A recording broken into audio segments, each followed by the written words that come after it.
আর একটা দামি কথা বলেছে পবিত্র কোরআন আল্লাহর সম্পর্কে। আবারও আল্লাহ তাআলার কোরআন কারীম বলল সাবআতু ওয়াস সামাওয়াত।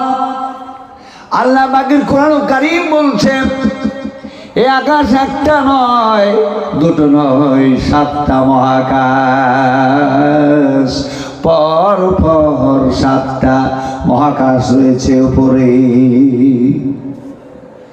আল্লাহু খালাকা সাবআ সামাওয়াতিন তিবাকা।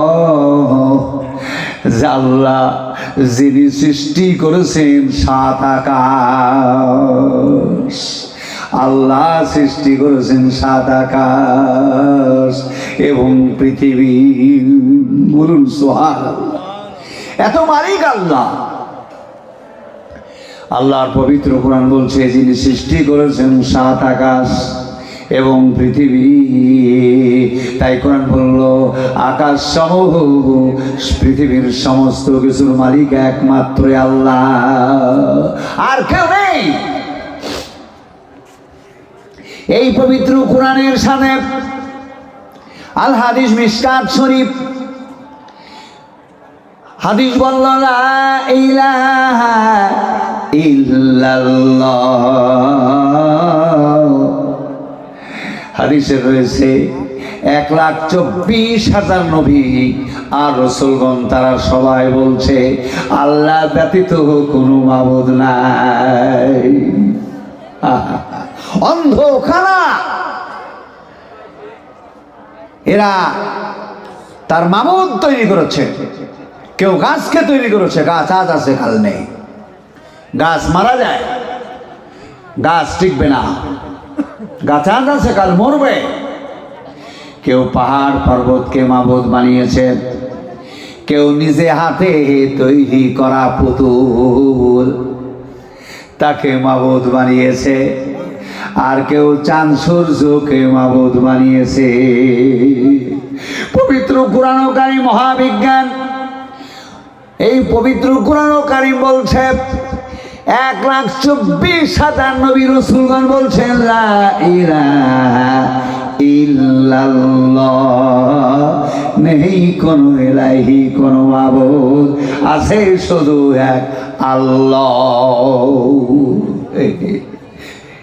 1,24,000 নবী রাসূলগণ।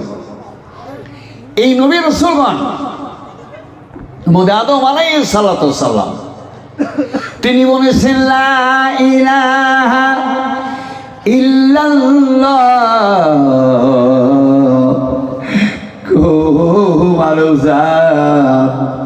পৃথিবীতে আল্লাহ ব্যতীত কোনো মাবুদ নাই। এইভাবে নবী নূহ, নবী লূত, নবী ইব্রাহিম, নবী ইসহাক, নবী ইসমাইল, ইয়াকুব, আপনার নবী সুলাইমান, নবী আপনার হুদ, নবী জাকারিয়া, নবী ঈসা, মুসা, দাউদ, হারুন, সবাই আসছে। কেউ 1000 বছর পরে, আর কেউ আসছে 500 বছর পরে। হাজার হাজার বছর পরে আসছে নবীরা পৃথিবীর বুকে। কারোর সাথে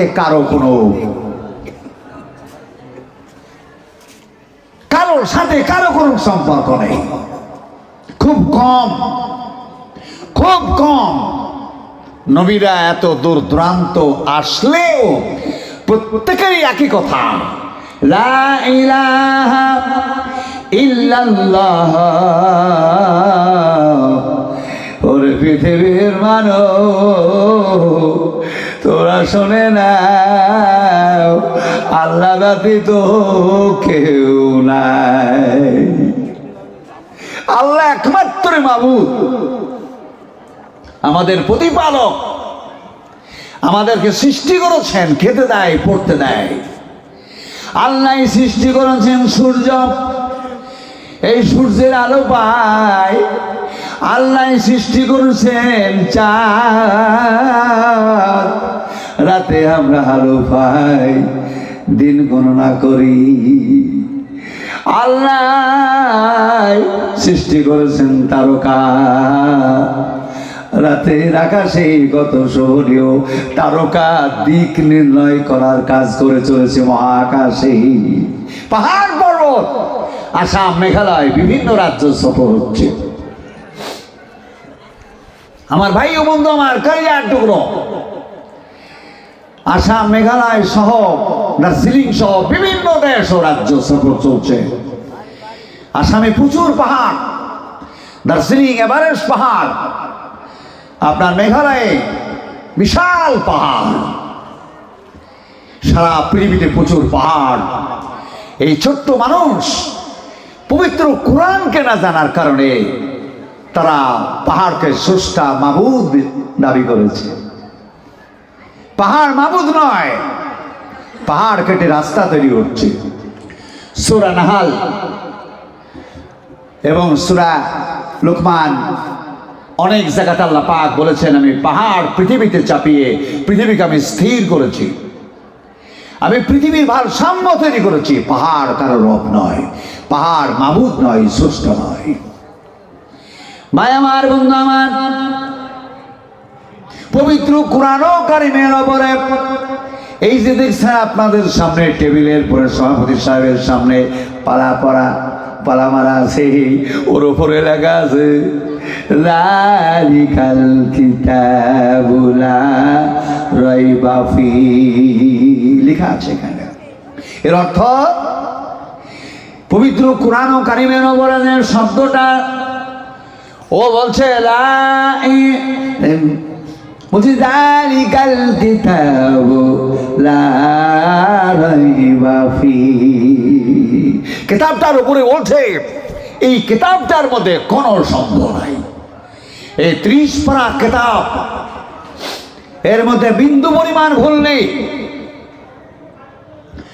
এটা এমনই সত্য, মহাসত্য, এর মধ্যে মিথ্যা নেই। তাই জোর কণ্ঠে বলছে যালিকাল কিতাবু লা রাইবা ফীহি, এই কিতাবের মধ্যে কোনো মিথ্যা নেই, মহাসত্য। পবিত্র কোরআন কোন মানুষের লিখিত নয়, না, এটা আল্লাহর প্রেরিত। আল্লাহর নবী মহানবী মুস্তাফা সাল্লাল্লাহু আলাইহি সাল্লাম এর উপরে অবতীর্ণ হয়েছে আল্লাহর কাছ থেকে। এই কোরআনটা প্রথমে লিখিত ছিল আরশের ডান সাইডে ফি লৌহে মাহফুজে ছিল। সেখান থেকে প্রথম আকাশে রমজান মাসের 27 রমজানের সম্পূর্ণ আল্লাহ অবতীর্ণ করেন প্রথম আকাশে। আর ওই প্রথম আকাশ থেকে প্রায় 23 বছর ধরে আল্লাহর নবীর পরে পর পর একটি সূরা, দুটি সূরা, একটি সূরা, দুটি সূরা, অথবা আংশিক সূরা বা এক একটা বাক্য আস্তে আস্তে আস্তে আস্তে প্রায় 23 বছর লেগে গেছে আল্লাহ রাসূলের কাছে কোরআনটা আসতে। এটা কারোর লিখিত নয়, আল্লাহর নবী কারো কাছে। আল্লাহর নবীর পৃথিবী কোনো মাস্টার নেই। আল্লাহর নবী কারো কাছে ওই অ আ আলিফ বা তা সা এসব শিখেন নাই, কারো কাছে নয়।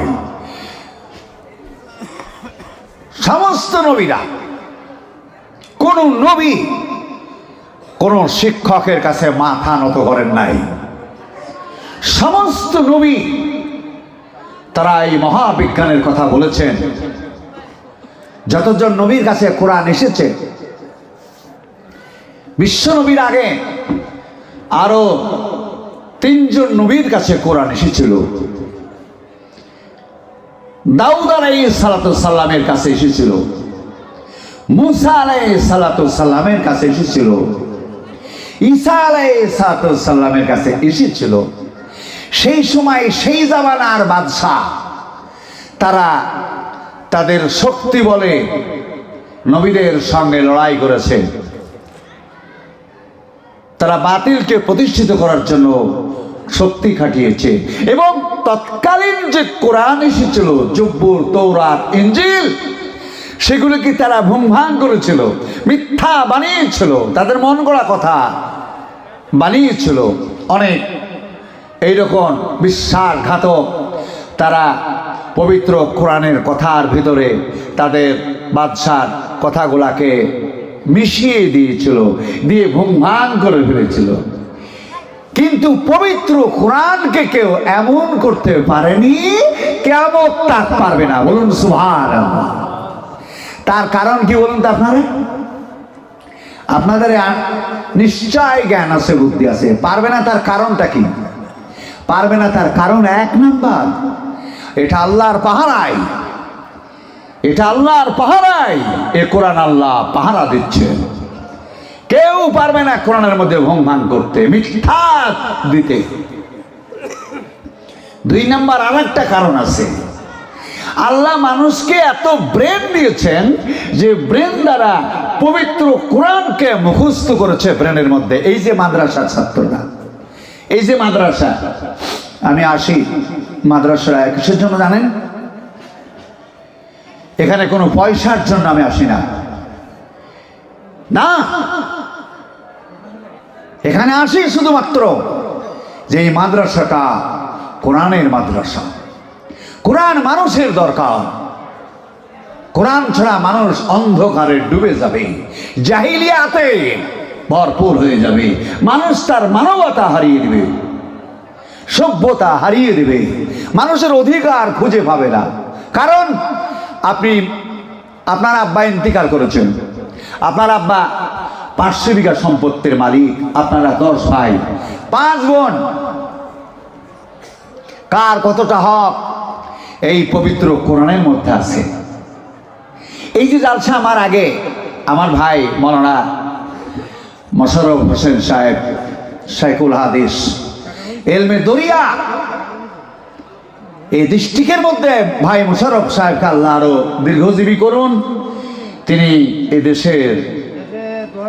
এদেশের গর্ব, এদেশের অহংকার। আজকে অনেক ছেলেরা মৌলানা হয়েছে, কিন্তু ভাই মোশাররফ সাহেব একটা বিকল্প, খুব জ্ঞানী লোক, আপনাদের সামনে এসেছিলেন আমার আগে। আল্লাহ ওনাকে আরো হাতে দারাজ করুন, মায়ক কালিজার টুকরো শোনাচ্ছা।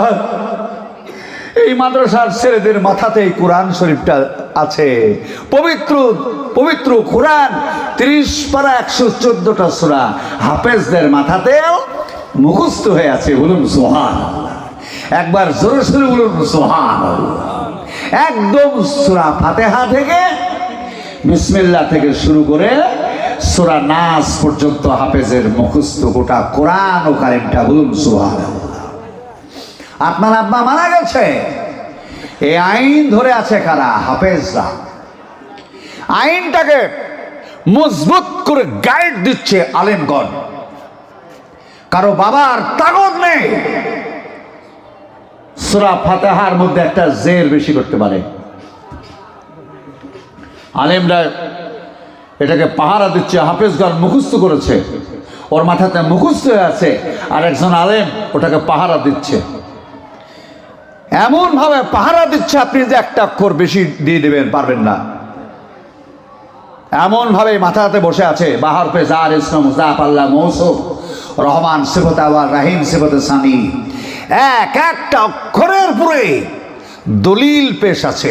এটা আলেমদের কাছে আছে, এটা অতীত, এটা বর্তমান, এটা ভবিষ্যৎ, এটা মাঝি মুজারা, মাঝি মুতলাক, মাঝি তামান্নাই, মাঝি কারিম, মাঝি বাহিদ, মাঝি ইস্তেমরারি, মাঝি শাকিয়া, এরকম। এটা হাল, এটা মুস্তাকবিল,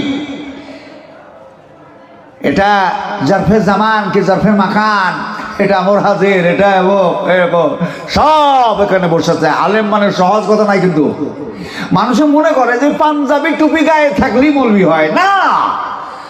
আলেম হতে গেলে প্রায় 14-15 বছর মাথা ঢুকতে হয়, বিশাল জ্ঞান আহরণ করতে হয়। আলেম হঠাৎ হতে পারবেন না। এত এত কথা আছে এই আলেম হতে গেলে। সাধারণ মানুষ এই পাঞ্জাবি টুপি পড়লে আলেম হতে পারবে না। বক্তা হতে পারবে, 2-4টা কথা বলবে বলে বক্তা হয়ে যাবে, আলেম হতে পারবে না। আলেমের ধারা আছে, এর রাস্তা আছে। এই আলেমগণ কোরআনটা পাহারা দিচ্ছেন।